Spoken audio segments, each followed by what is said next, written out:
Well, that does it for...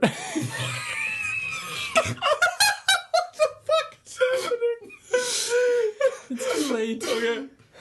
I'm never going to be able to wrap this up. Well, that wraps it up for Invincible. Come back next time.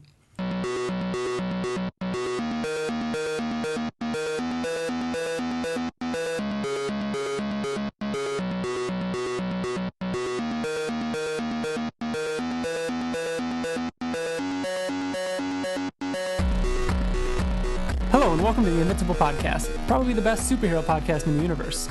This is episode 6, and I'm Ryan. Joining me today is TJ. What's up? And William. Oh.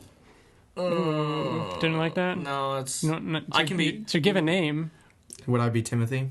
No. Oh, I could have called you Timothy. All right. But William, because, William doesn't like it when people call him. Oh, yeah. Why can't it just be my name? Why can't it just be my name is Bill or Billy or William? It doesn't matter. That's all right. Hi, everyone.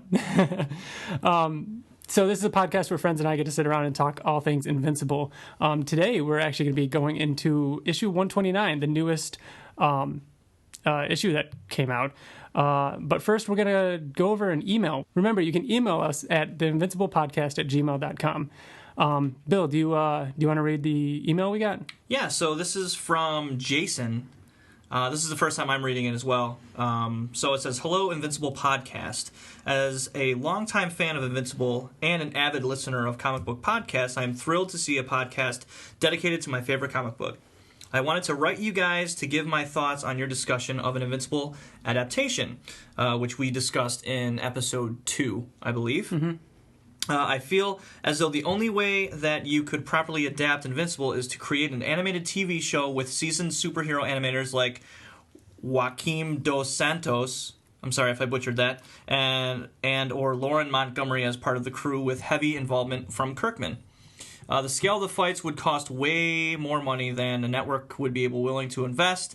Is a property like Invincible in the live-action format, not to mention the problems you would have on characters with strange aging like Oliver, Monster Girl, and Robot/Rudy/Rex.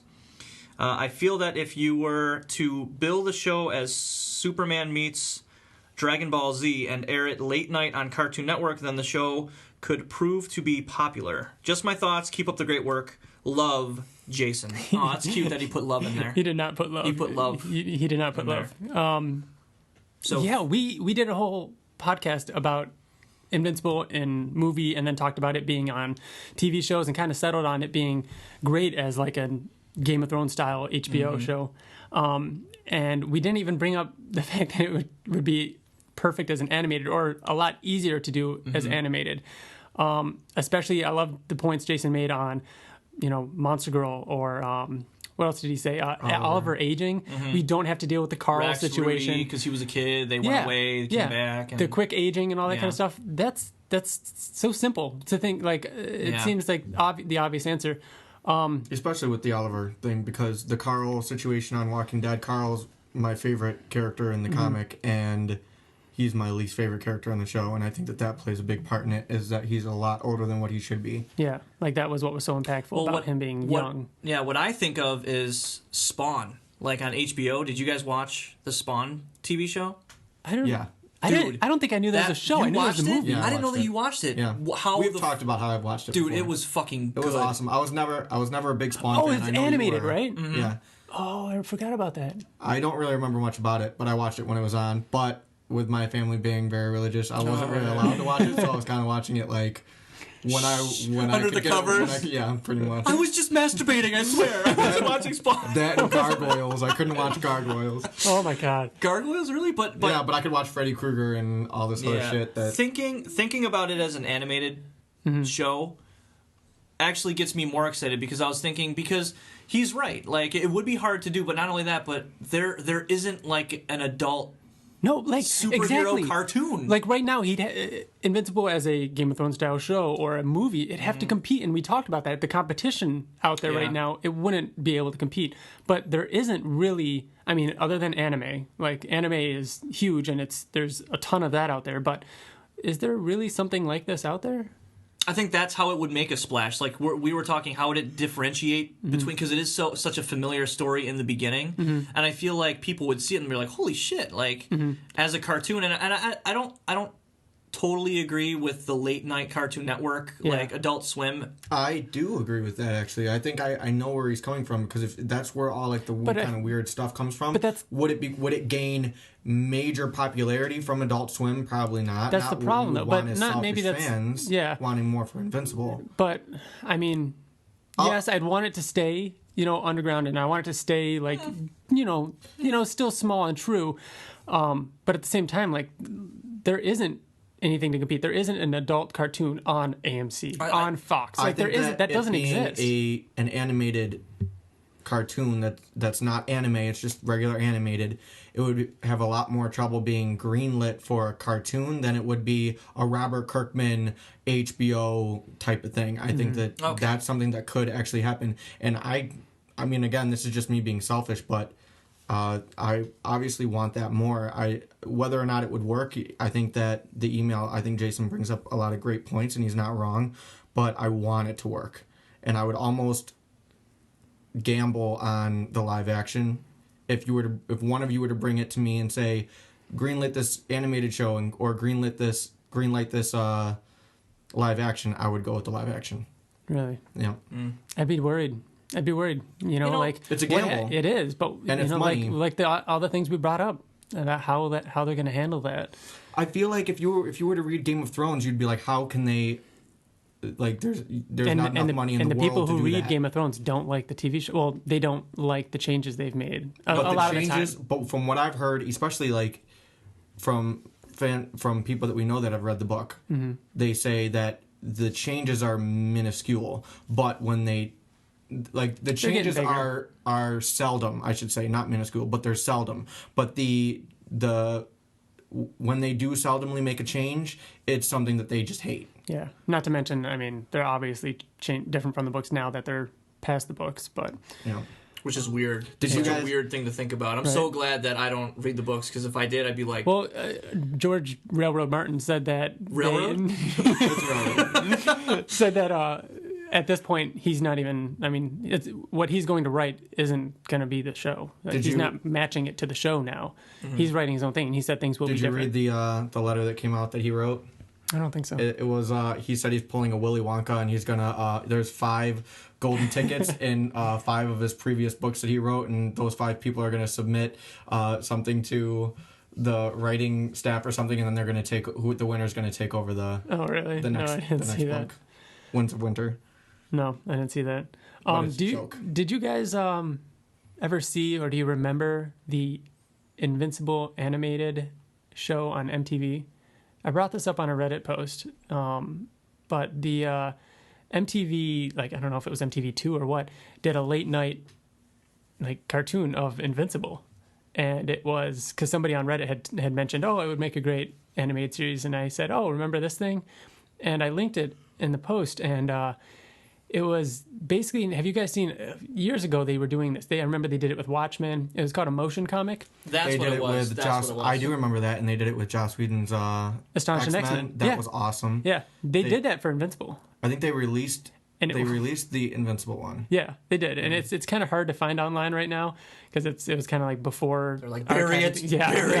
It's not that great. I mean, it's not that great. The acting. I mean, obviously it's all voice acting, and then it's just the exact panels from the comic just in motion, with mediocre voice acting and sound Buffy effects. Too, the Buffy comics. Did they?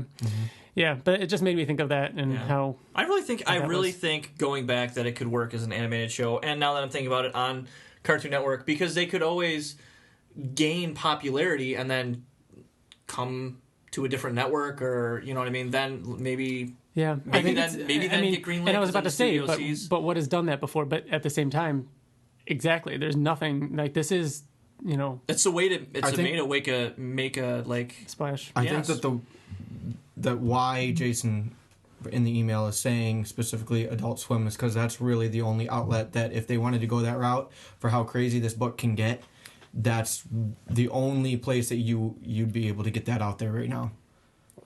Yeah, I mean, I wonder how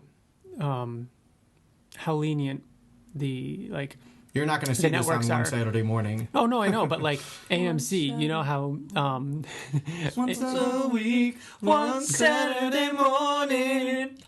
it sounds great in that headset. How AMC started pushing the envelope with Walking Dead and how much gore they can show and how much they can do. Do you think it'll be different with animated? You know, like did you see the trailer for Sausage Party? Yes. Apparently they could do a lot because it's food. You know what I mean? Well, I mean, how much more can they push? Will they be able to do a lot because it's animated? I mean, there's not. I There's, wouldn't want it's them just to go gore. overboard It's either. Exactly. just gore. Exactly. It's not anything crazy, and there's crazy animated stuff that's out there that there's an animated movie or show or something that's called Parasite. Just That's look at insane. anime. Anything Yeah. anime is just outrageous. Yeah. But that's almost a little too much for Invincible, I think. So I think it can be done. Oh, so, yeah, I definitely could. Great email. Thank you, Jason. I'm surprised we haven't talked about that, especially on that episode, but that was fun to talk about. So now we're going to jump into the new issue 129. 128. Was it 128? Kirkman doesn't even know. I know, I saw that tweet. He was like, "What did I say? It's just out." Is it? Damn it, it's 128. Wow. Sorry, everybody. Hold on, now I gotta We'll just change. start I gotta. over. Good thing I'm here. Oh, you gotta change your I notes. gotta go change my notes. Oh no. Yeah.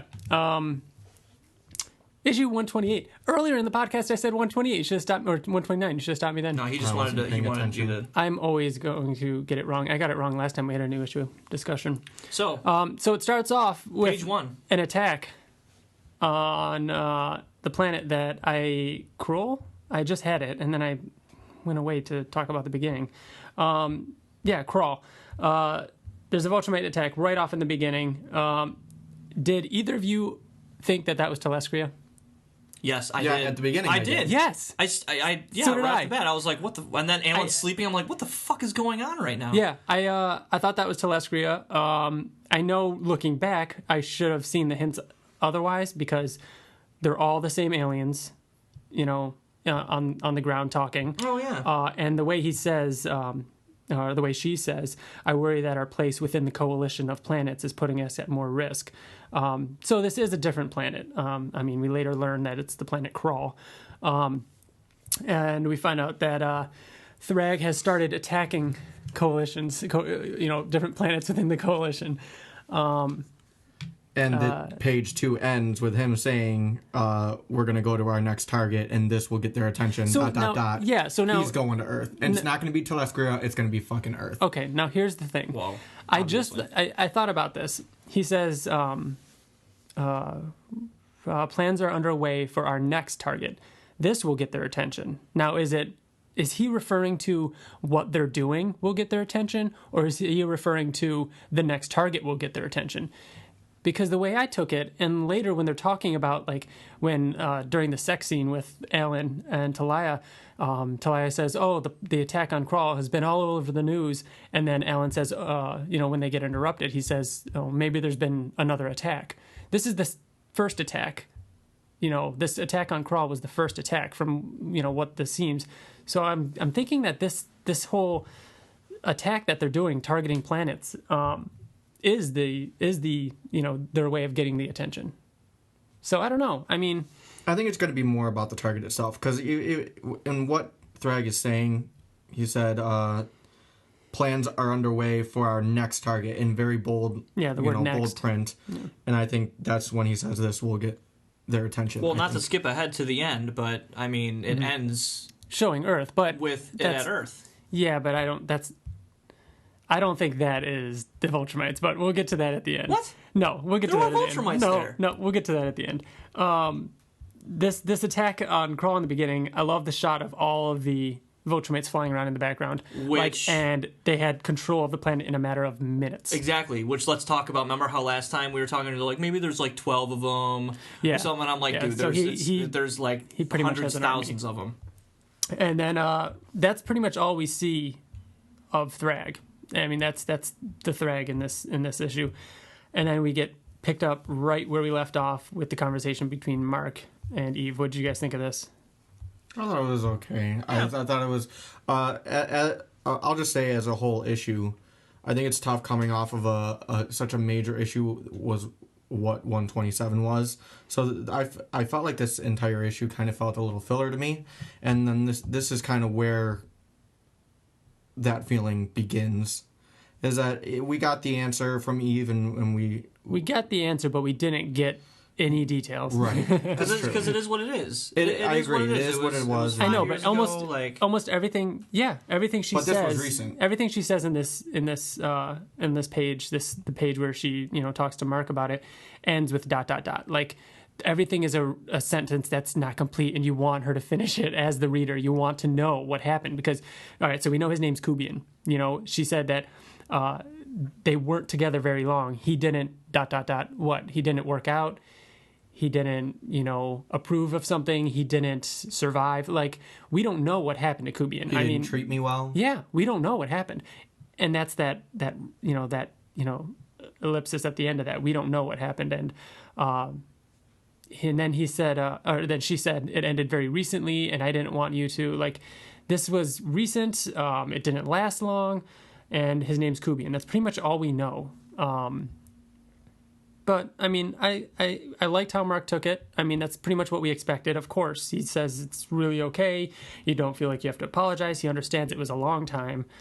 Typical Mark, which is talked fine. about exactly what we said. Like, I mean, that's what anybody else would do. Are you guys bummed that it wasn't Alan? Yeah, but that's just, like, fan fiction kind of thing. You know what I mean? Like the more I think about it, the more stupid of a prediction that it was.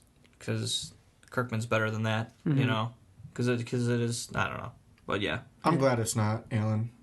I thought you wanted it to be, or you just thought it would be. I thought it would be. Mm-hmm. I liked all the family stuff with them, like that robot. I'm really starting to like that robot thing. So the scene after, with Mark and Eve is Tara with Eddie, and I love that because like him like adjusting to better suit her age level, and then like making it more and more simple, and I got to bring it up because the artwork again. I actually really liked, like, if you're looking at the same page I am, the page where it has the 4x4 squares, and it's just back and forth between Eddie and Tara, and they're talking about the flowers and such. I really like Tara's expressions, and I think Cory Walker did a really good job capturing her expressions in this because you could tell exactly like she's her being bored, concerned, questionable, and kind of gleeful, and I really liked his use of expressions in this one. And I wanted to say it too, that with as much as we bashed him, oh my god, Mark's face when he's crying and stuff, when he's like, it's okay, was bad. But I liked the art in this one. Like it seemed. Yeah, I don't know if we just got used to it. We kind of adjusted. That's a big part of it because I do think that it was better than the last issue, but I'm still not a huge fan of it. I don't think it's bad. Any of it's bad, but I'm not a fan of it. Yeah. So Mark going up to Tara afterwards and first, even before that happened, I want to say that I love the whole conversation that she had with Eddie, and that's kind of like getting me to like her more as a character. I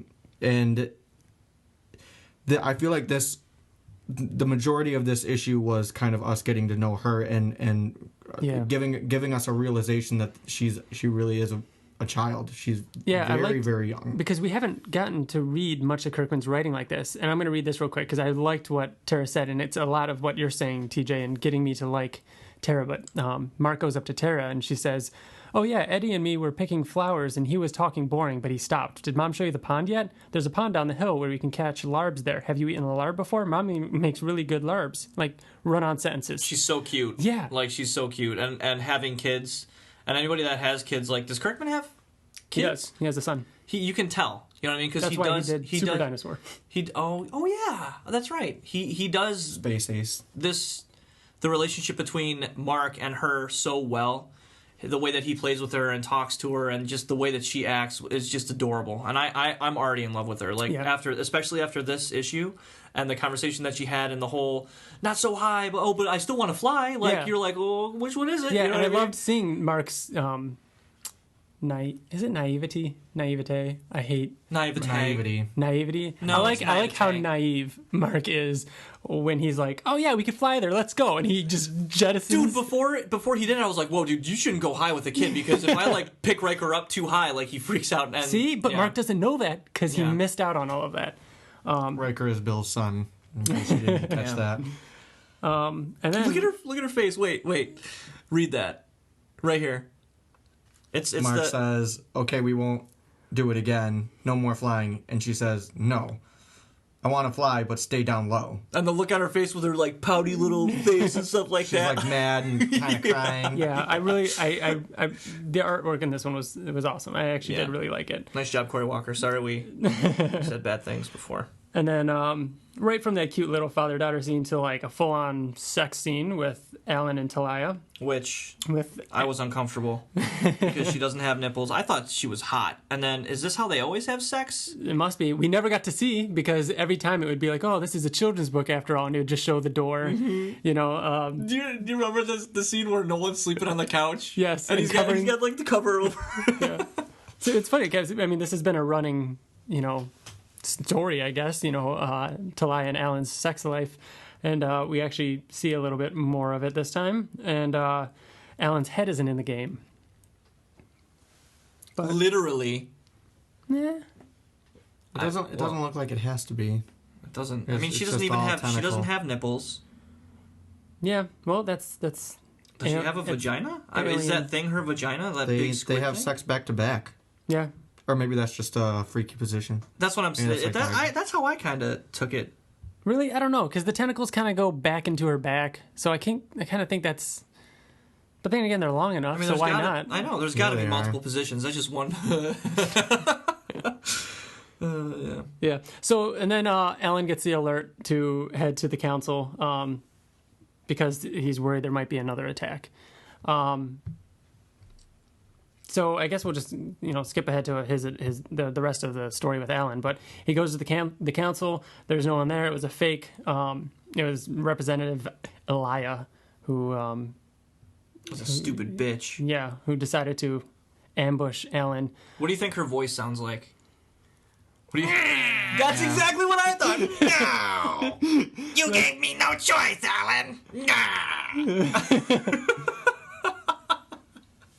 I went back to issue 122 where they have that conversation, and you guys are gonna get to see a little bit of. Oh, Ottley. okay. Never mind. I take it back what I said about like Corey Walker. And it's just ironic because back in issue 122 we get to see the representative talk like right off the bat in the beginning of that issue, and says, "Personally, I'm so confident in your abilities." Talking to Alan, I wonder why locating Thrag is your top priority. It seems there is an opportunity here that would be more beneficial to us in the long term. And then she, brings up the whole wanting to use Voltrumites? both Mark and Oliver to breed Voltrumites, the same way Thrag is doing, with the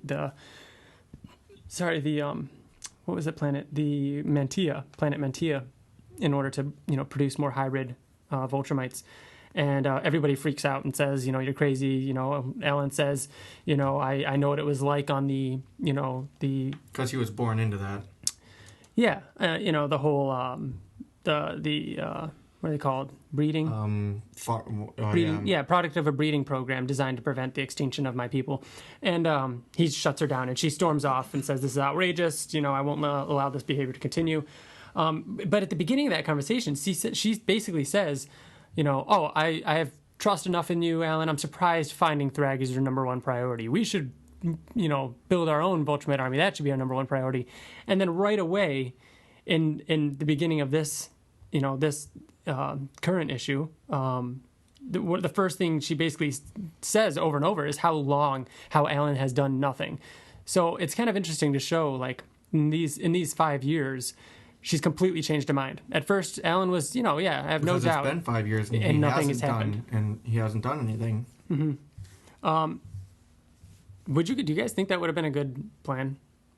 Because Alan said, Alan said, like, we'd be no better than the Voltrumites. Should they have made more Voltrumites? I mean, maybe Oliver didn't turn out okay, but I think that at the time, Alan, I think why not have another Oliver to help out? Because I think that Alan is a hero, and heroes don't make those types of decisions. Like heroes get faced with decisions like that all the time. Why not just kill the Joker? Yeah. Get it over with. Like, it would save so many lives in the long run, but he doesn't kill, and that's just the way it is. And it sucks, but maybe it would have been a good plan, but it would go against his character. Yeah, and I'm not saying that I agree. I'm just devil's advocate here because, like, Right. was she justified in doing this? I mean, obviously it's a shitty thing to do, and she's annoying and That's not a shitty thing to do. Like, what's shitty about it? attacking Alan like this. And Oh, she's- that. I thought you were talking about She's breeding saying that she wants to do what's best for the planet, and in order to do that, she has to get rid of Take Alan, Alan. because Does this he's doing sound nothing. familiar? Robots is doing the same exact thing. There's a lot of people, a lot of fans out there that think that can kind of relate with Well, yeah. Robot and don't think of him as a villain at all. Well, this yeah. could be the same exact thing. Yeah. So what is she going Doesn't to make do? her any less of a bitch. What is she going to do that's different from Alan's Yeah, but we also don't plan? know, like, who would she put in charge? Right. Yeah, like maybe herself. He Probably. even said, so you're gonna take over. Yeah, yeah. And then, but she has her suicide switch, and blows up the council, I love seeing that. and we see Alan fall and say shit. What do you think of that? Well, I'll say, going back to the actual fight, when it first started out and he was struggling a little bit, I was like, there's no fucking way. He's way too strong for this. And then sure enough, he says, I was just kind of holding back just to see what she had to say. And then he started fucking shit up. Alan is, I think as of recently, I've noticed that he's kind of becoming more of a favorite character of mine just because of, I think that there's kind of a difference in this. And this is going to kind of go in with a theory that I have later that's going to come in later on in the comics. But normally, to have Alan in on the good side, and he's clearly the strongest character in the entire comic, I think is what I like about him, because normally the stronger character is on the villain side, and that's what they're fighting with. Along with that, I have a theory that something is going to happen to Alan, because Thrag versus Alan should mess him up. Yeah, should fucking destroy him. Hasn't Thrag fucked up Alan before? Like, bad? Left him floating in space, like, with his intestines No, out? that was in the first. Yeah, that was in the first hardcover volume. I don't remember. that was Did we talk? before he Did I talk became, about like, that with Brittany and Liz? Crazy No. strong.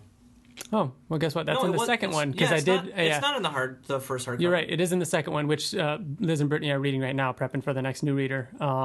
But yeah, he gets fucked up in that bad. I don't think. And that was by 3 Vultramites, and he was way weaker. And that's when he was skinnier, and he goes into that chamber, and he regrows, and he comes out huge and Yeah. stronger. Oh, yeah. He's kind of like the Invincible's Doomsday, where the more you beat him up, the stronger he gets. Yeah, but I don't necessarily think that makes him like.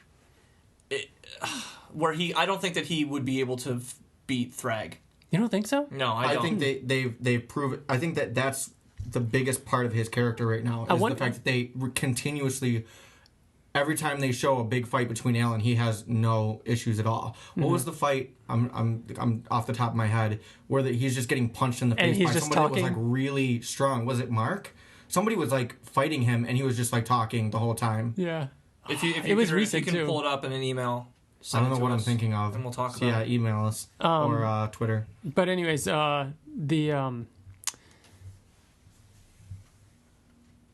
Dead Oh, Space. pregnant pause. The Dead Space 3. 4. Dead Space 3. 4? There is no 4. I know. I thought that's what you were saying. Dead Space though. 2 is the best because it goes back One to is the best. No, Nishimura. one is the best. No, Thank you, Ryan. 2 is scarier, Go and, away. and 2 goes back to the 2 is not Nishimura after it's Dead all Space, fucked up. ready? The whole Ready? game, Dead Space the 2. whole first game Dead is Space 2. Nishimura. Dead Space 2. One. Dead Dead Space Space 1. Dead Space 2 is Aliens. So? Do you like Aliens better than Alien? That's the difference. Dead Space is to Alien as Dead Space 2 is to Aliens. Bigger, better, more. But we've but always it's not. always agreed that we see fear Or- differently. You or- and Bill fear Okay. what could be in the closet, Yours was but more I jumps. fear what is actually coming out of the closet. What Yeah, am I looking you're right. at? You You're guys fear what Okay. could be in there. But and I think that's the difference, because Dead Space was fucking in your face. Or I'm sorry, Dead Space 2 was in your face. Dead Space 1 was kind of lurking. Yeah. But I remember playing Dead Space 1, and never using the run button. Not So once. scary. I walked throughout the entire game. In Dead Space 2, that's all I did was run. This is probably all going to get cut. We'll see. Maybe not. Well, because we have... If not, play Dead Space. The whole trilogy, it's all fucking good. No. Even 3 is pretty play good. 3. I Even like 3. is I did good. like 3 is 3. good. Yeah, I like 3. Except they sold out into the I like the whole co-op villain. I liked the whole... Yeah, no, I like that. The villain was good, and his relationship with with his girlfriend is good. Play Dead Space. Okay. So if so if Alan does get stronger every time he gets fucked up and then put back together, essentially, Bill, you saying that he cannot take on Thrag. Do you think he can after this? No, because what I was going to say is that just because he's indestructible and he can be pummeled over and over again does not make him a better fighter than Thrag. I think that someone... Because he gets fucked up a lot. Alan gets fucked up a lot. Yeah. He does. He loses a lot, but he doesn't loses a die. lot. I mean, since becoming what he is now, has he really lost a fight? He hasn't gotten into a fight. If and when- Like this, there was like a nuclear explosion, and he's sitting there, and you can see the inside of him, and he's like shit. And it was So like a yeah, he funny lost his moment. It eye, was a which funny isn't the moment, first though. time. Yeah, You and know? him saying shit makes it soften the blow a little bit. Like, Yeah. I'm not worried. I think he's fine. I think he's fine. I think he's going to be out of commission for a little while. But at he least just a few survived issues. a nuclear explosion, and he's almost like, kind of giving us reassurance that he's. Oh, yeah. I mean. Oh, no, I'm not I don't concerned think for him, Thrag can do but I shit. think he's I'm out just of- saying Thrag can't do shit. Oh, if and when Thrag's gone, I don't think it's going to be just Alan. I'll put it that way. Like, if Alan's going to be there, it's going to be somebody else. Thrag's going to go down by him, Mark. Like, it's going to be a big deal. All right, my theory is that Alan is going to be locked away somewhere, or he's going to lose his powers, or he's going to, God forbid, die. Something's going to happen to What him. if Thrag kills Alan? All right. Well, then after that, moving on with the issue, we've got the Opple Doppel scene. Well, actually, that's not directly after. We kind of skipped over that. But going back to Mark and Eve, the Opple Doppel scene with, Mark wanting to read with Tara and, she wants to read a certain book about this thing called an Opple whose sole purpose in life is to find a Doppel. And, this character in this book doesn't have a Doppel, and it's searching, taking forever, and it's very sad, and it won't give up finding its Doppel. And what is that? And then Mark kind of looks off when it's his turn to read and doesn't reply to Eve talking to him. What do you take that as? TJ? I don't know. They're kind of talking about. I think Mark is struggling with Eve being with this other guy, which they talk about, and he says, it's not your fault, because they end up discussing it later in the comic. Yeah, right after the book. And she kind of calls him on. She knows that he's not himself. Mm-hmm. I really loved that conversation between them, because she's like, "You're upset about it, aren't you?" And he goes, "Yeah, of course I am, but I can be upset. I can be upset Without about being you mad at being you, with someone yeah. else and still, see that you did nothing wrong and I shouldn't apologize for it. I feel bad, but you don't have to." And she's like, "Oh, that makes complete sense. You be sad. I'll go over here and dance. I feel terrible, Mark." Like, it was a very realistic conversation. banter between them. Like, because neither of them are wrong. neither but, neither of them blame the other. other. It's just a shitty situation. Yeah, I love that. I would expect a writer to take a different route here, just to create drama, because it's a perfect opportunity to create a storyline here, and he didn't take the obvious way to create a story, and it was just very real, and I liked that a lot. So between, Tara, talking the way she talked to Mark in this issue, and Eve and Mark discussing this, I really liked the writing and the characters, and I thought all of that was awesome. I'm really happy with it. So do you guys think we're going to see Kubian? We didn't really talk much about that. Definitely. There will be Kubian. Eve's ex. Oh, yeah. I don't know. You know? I don't know. I think that if he was dead, she would have said something. I mean, I don't know if it's going to be a major storyline. They're talking about he it. will meet he will meet him eventually. He has a name, and that's important. Exactly. You know what I mean? So he wouldn't have been given a name. But if there wasn't a name, it'd feel weird. Like we'd feel like he's coming up. You know what? That was Kirkman saying it's not Alan. It's not somebody you know. Like it was him saying it's this new character you don't know yet. And I think he's going to show up at the end of an issue and be like, "Oh, I'm Kubian," or whatever. But I think it could have been like him trying to fill in all the holes, because if someone's gone for 5 years and you're Eve, and you've got dead ass, it's gonna happen, and I feel like it would have been unrealistic for him to come back after the reboot. Mm-hmm. And have her not be with somebody. Yeah. You know what I mean? So I feel like he's just kind of being like, obviously she was with somebody and stuff like that. So, and it's just being sped through. And it's not a thing. And I don't think it's going to be a thing. And she did wait 5 years because she said it didn't last long and it ended recently, which means she waited 4.5 years or so to go into this relationship. And that kind of brings me to the Apple Doppel thing, which kind of made me think that was what Mark was thinking about. Like, the Apple searched and was waiting to find her Doppel. And that was kind of Eve. Like, Eve waited and searched and eventually, found someone else. And that's what's going through Mark's head. But he says that's not what's going through his head. He says that he hasn't heard anything from Earth because Alan sent a transmission telling Earth that Mark was alive. And Eve's like, "Oh, it's fine. It's only been a few days." And Mark says, "Oh, yeah, you're probably right. I'm sure it's nothing." And then we get the last page, which... Aren't Voltrumites? What are you talking about? I say are not Voltrumites. Those are the Voltrumites that Nolan is ruler of. The ones fighting. They're fighting some robot invasion thing. They're all fighting the same thing. They're not fighting Voltrumites. So what are they fighting? We don't know yet. I think that's part of the thing. I think they're going to go back, and we've got Tech Jacket, Robot, Immortal, working with the Voltrumites to... I guess they're not fighting each other. Yeah. So we don't know what this weird, robot invasion. Well, there's those big juggernauts in the background, like those. No, I think those are Voltrumite ships, and I think we know the one that Nolan had. I don't know if those are Voltrumite ships. I can't remember. I know it looked similar to that, or if those are part of this alien invasion. Those ships do kind of look like they're coming from that, but the fact that the Immortal is destroying this one. On the bottom of the page, him and his awesome Abe Lincoln beard. He's got a big one going on. Yeah. But I agree with that because I think that if Thrag was invading Earth like he said he was going, he wouldn't be sending robots. Saying we're gonna, exactly, and I don't think Robot would be working with them to take down Earth. Robot is for protecting Earth. That's why he's doing everything that he's doing, and it appears here that they're working together. Mm-hmm. So, what have we got here? We've got Robot working with the Viltrumites, which we already kind of know that they're on the same page. Nolan said that he's fine with, like, he let Robot go. He said that they're okay with each other. They give each other their space and they let each other do their own thing. What about Immortal?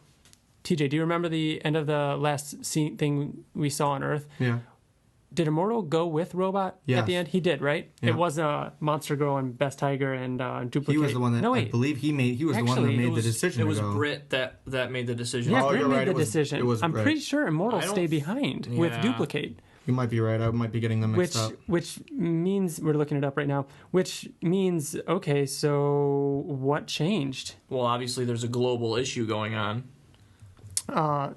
So... yes, and he is, in fact, staying behind at the end here with Monster Girl. So obviously this is a big enough threat that Immortal is working with them, or at least they're okay on the same page, or something's happened. That, that we don't know of. Maybe, Monster Girl and Immortal are working with Robot now. Maybe, we don't know. But 5 years is a long time. 5 years is a long... I was just going to say, 5 years is a very, very long time. So, did you...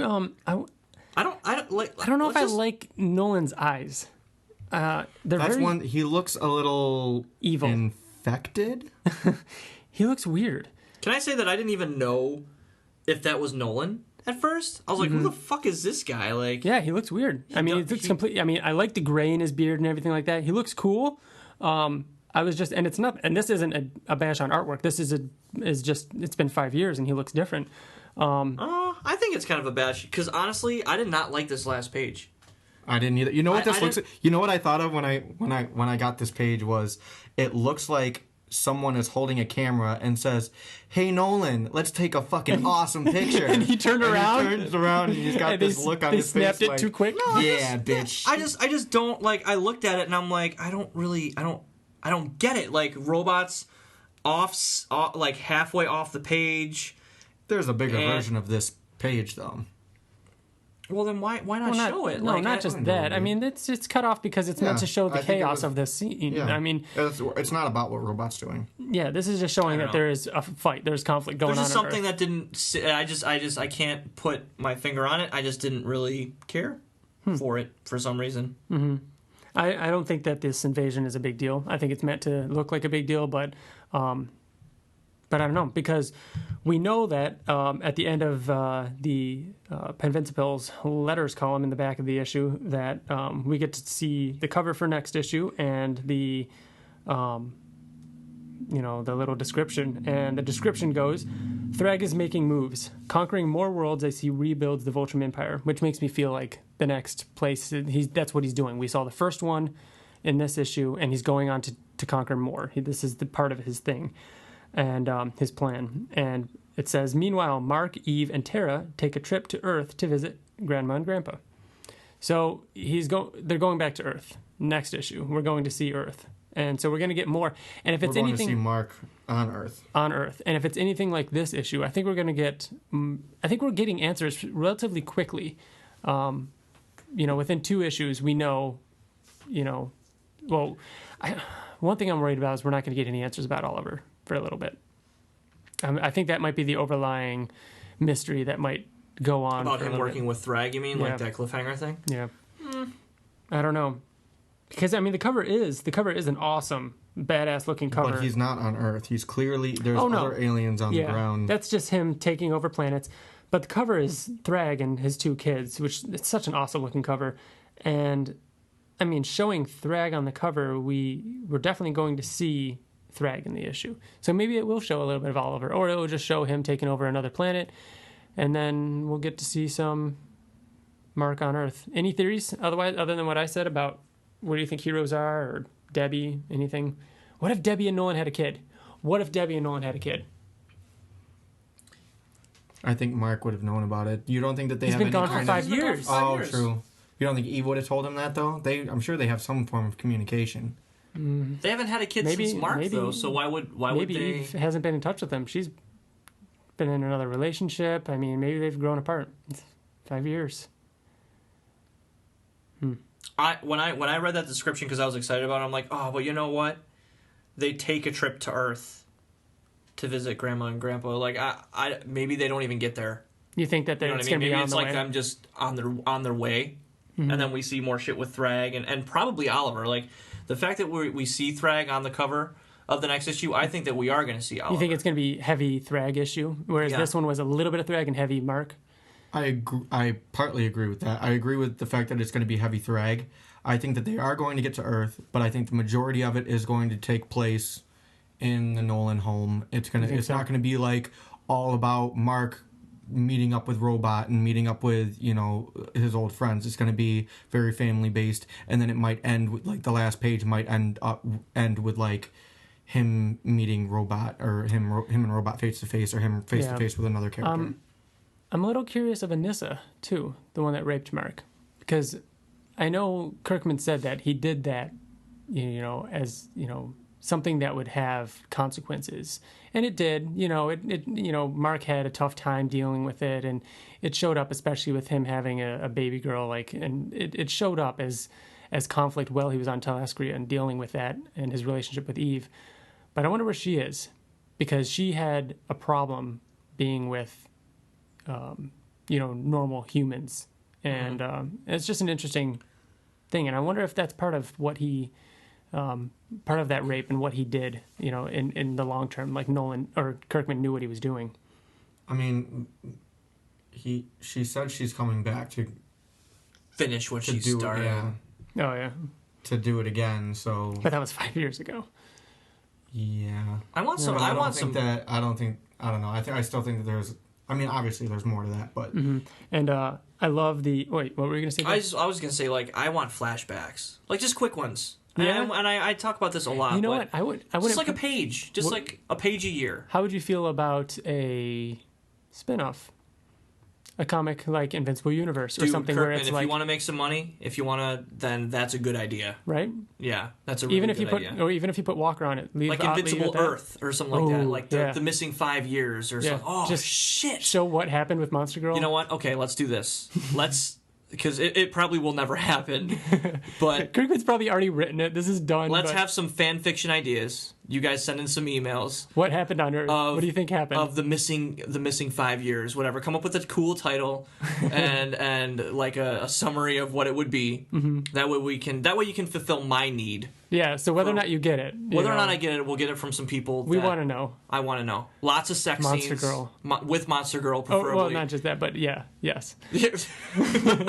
And then the end of the letters column, I love freaking Kirkman teasing again. He says there's a whole lot of stuff coming. 4 more awesome issues of Cory Walker goodness. And then Ryan Ottley makes his triumphant return. And oh man, what's happening in the book when he comes back? Oh man. I'm so excited for when Ryan Ottley comes back. The stuff he does is going to be amazing. I think it's gonna have a heavily to do with Earth, and that's why I'm excited. I've been I agree with you, and I know I've been itching for Mark to get storyline back on Earth. And I know you feel the same way. I want to see Mark in costume, and I know we've talked about that. Oh, actually, it's been so Ryan long. Ottley tweeted out a little while ago. He said, "Man, I miss drawing Mark in costume," and that meaning he was drawing him in costume. That's what I'm thinking. Yes, it could mean because he's still missing it. Yes, or it just means that he's missed it. But what do you guys think? Because you follow him on Twitter, right? Yeah, and he hasn't. There was a couple posts where he was like he had block, like he had artist block, like he couldn't draw anything. So then he just drew. Did you see? Like where he said, I don't know if this is the same post, but I know he said that when you have artist block, you just keep drawing, yeah. and you keep. That's the same one. Yeah. Okay. Yeah, I wonder what that was regarding to. Because he's obviously back to work. Oh yeah, you know he does. He does a lot of posts like talking to other artists and about that kind of stuff. Mm-hmm. And he does awesome stuff even when because like every morning he'll do like a pen sketch, just like a quick like sketch and selfies. When he does like funny selfies, those are the best. I love when he does his POV sketches. He'll be like in church or he'll be on a plane. He always does one when he's on a plane. Yeah, that's the one. At the funeral, he was at a funeral and it was like his foot and like a pew or something like that. The one he did, he was him on a plane and it looked like he looked down at the floor and you could see through the floor of the plane and there was a hole into the luggage department underneath the plane and there's these goblins that were asking for the luggage and then ones where it looks like the plane starts to fall away and seats and people are falling into the sky. Like they're amazing stuff. He hasn't posted anything from the Hawaii Comic-Con yet, has he? Not that Hawaii? Is that where... Is he there? He's in Hawaii. Yeah, that's where that Comic-Con is. I don't know what... It's called Amazing Con or whatever. I don't know if it happened yet. As of this recording, I'm not sure when the date was. Obviously, we couldn't go. But, yeah, not that I know of. He usually posts sketch and such from the conventions, but I haven't seen anything yet. So if you're not following Ryan Ottley on Instagram, do that because it's just Ryan Ottley, and that's what his Instagram name is. And it's the sketches that he does are amazing, and I think that plays a big part as to why we're such big fans of him because we get to see more than he does off of Invincible. Speaking of off of Invincible, yes, I mean if you miss Ottley, then I suggest reading Grizzly Shark, which I found highly amusing. Like it was just weird. It's meant to be outlandish, weird, like so goofy fucking and just like a weird B movie. We haven't talked about it, but I only read the first issue so far. I still got to read the second one. That's currently the newest one that came out is the second one. But after reading the first one, what I thought of it was it felt like you asked a 10-year-old to tell you a story on the spot. And I don't know if that's a good thing or a bad thing. It is what it is. I thought it was pretty good, and I liked it a lot. And it is supposed to be just ridiculous. He wrote it too, didn't he? Yeah. And I think that the humor in it, I just think that it's the big fat guy. I thought is hilarious. Yeah, Oh, yeah. and I just thought it was like Billy him Bob or going whatever through his name. going through all the different people bleeding. Yes. Was fucking hilarious, and it was just, you know what it seems like? It seems like how he does those sketches on Twitter, like just random things. And he's Into like, a story. He's like, I wonder, if someone cut their finger, if someone, hit their knee, and then just like the Boy Scouts, how they were like hiking. That I just, Yeah. I thought it was The family great. at the I thought it table. You was made me great. bite my lip. Yeah, it's just so bizarre. It's so bizarre. The cinnamon ice cream, Yeah. buying the whole tub. Yeah, I like it. And I like that this is coming out when there isn't Invincible Ottley. We get a little bit of Ottley in the meantime. But it's fun. It's just so weird.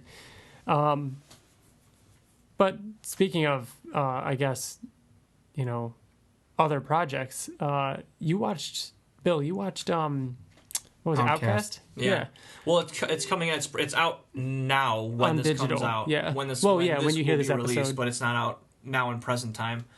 But yeah, it's on PlayStation Network for free. The first episode. I think it's just on digital. I mean, you can get it on PlayStation, but I think they released it online. I don't know. It is online. Yeah. Oh, it's. Oh yeah. It is. So it is. I don't like. So I've heard. I don't like scary movies. I don't like horror stuff, especially exorcism stuff. You said it wasn't that scary though. So here's the thing. Reviews are saying the opposite. Okay, it is scary. Like the parts with the little boy. I'm assuming right now that everybody has read at least the first issue because that's exactly what it is. So It's the spoilers for the first issue So and the spoilers first for the first episode, issue and kinda. the first episode. Well, it's basically the first issue is pretty much just telling what the comic is about. It's just very much an origin. It's the first story issue. to the- It's almost What it frame is. for frame the first issue. Like they Really? they were very like. Wow. And this like- is Cinemax, right? It's Cinemax, yeah. So there's, language and all that stuff. But I like the characters. The priest is spot on. The parts with the little boy and I don't even know the main character's name. Something. Were great. But I never got into the comic because I didn't really care for like what it was about. Yeah. And I was like, where's this gonna go? And I just felt like very much with like Haunt. Like any of Kirkman's other projects, like it's just going to kind of like twizzle out. But I thought it has the same problem that all Kirkman things I feel have, where they start so slow and so just get the fuck into it. Like, just stop. Dude, literally, the scary parts of the show, there were, I'm not exaggerating, 5 minutes Really? out of an hour. 5 minutes. Yeah, but this is the kind of show where it's not going to be scare after scare. This, I feel like, will be the kind It of show wasn't even where... interesting, dude. It wasn't even fucking interesting. And So neither you're was the saying first you did issue. You did not like it. No, I didn't even care for the first issue. Like I didn't even care for the comic book because of I this thought it was reason. an interesting idea, and it's fun. It's interesting that you mentioned Haunt because that's what the first issue reminded me of. And Haunt was way cooler. Haunt was Way of course fucking cooler. Well, we can't even say that because I don't think any of us have read past the first issue, which I do want it of Outcast. Yeah. Of Outcast. We read Kirkman's entire run of Haunt, but yeah, I think Outcast. I read the first issue. It was right around the time that they rebooted the entire DC universe. So I was busy on comics. So I never really continued it. But my issue was kind of going off of what you said too. Again, I grew up in a very religious family. I love scary movies. I grew up on scary movies. But exorcisms, that's kind of my one niche where I love watching exorcism Emily movies, Rose. but I live alone and I have to like sleep in my bed with the lights off by myself. And I hear a little creaking. It was creepy. And I lose my mind. It was creepy. The parts that were scary, but So it's not that it was bad. You think it wasn't for you. yeah, I just think that it was Like boring. it wasn't the acting I wasn't just bad. think totally It get was what just you're boring. It was saying just when slow. you say it's a Robert Kirkman TV show. I get that, and because that is what Walking Dead was. And I'm pretty sure because it said written for the screen by Robert Kirkman, so he wrote the first episode too. Oh yeah, I'm sure. Which honestly, it was Like he just word handed for it. He word just turned the same. in It was the same. comic. It was a comic book. It was the same thing. Yeah. I might have to I mean- reread the first issue and maybe I'll give the first episode a shot. It's I'm not really curious. saying anything bad about the episode itself because even you said that it's almost frame for frame from the comic. So basically what you're saying is, if you loved the first issue of Outcast, then you might love the TV show. The tone was spot on too. What's funny is and correct me if I'm wrong, didn't they greenlight the show before the first issue was out? So I actually I have two #1 issues in mint condition because I knew it was already going to be a show. So in case the show blew up. Just in case. Yeah. Well, interesting. Anything else you guys want to talk about tonight? TJ, what do you think? Of the entire issue? Like I said, I thought it was a little dragged out. Like I loved the whole Invincible getting to know Tara and everything, but I even thought that was a little dragged out. I understand the significance of it because they want us to fall in love with Tara, which they're succeeding on. But I just thought it was okay. It was a good wrap up coming off of 6 month hiatus, and a good wrap up coming off of such an insane issue of 126. Yeah, we knew we couldn't get answers to every single question we got in the last issue, especially with Oliver, and that's what I'm talking about. But I actually really liked this issue. I liked the pause and getting to know Tara and getting to have those moments between Mark and Eve, and it might have been a little bit slower, but I think that's okay. I think we need that right now. So, do you think that we should start giving it a rating? I don't like rating. At the end of it, I give it 4 sequids out of 5. You know what I mean? Or I give it. We'll see. If we want to keep doing that, we can do that. I don't know. I mean, I'm not a fan of reviews either. Yeah, almost every single issue is awesome. It's comparing awesome to awesome. I mean, it's not. It's just this entire podcast was a review of it. This is what we're talking about, and I dug it. I enjoyed it a lot. All right, well, that does it for us. Thanks for listening. Remember, you can email us at theinvinciblepodcast@gmail.com. You can find us on Twitter. We're at InvincibleCast. I basically use that to, announce when new episodes are coming or when they're posted, or if you have any questions, you can find us at either of those places. We'll be back in 2 weeks. Thanks again for listening, and we're out. Bye. Bye, everyone. Later. Bye.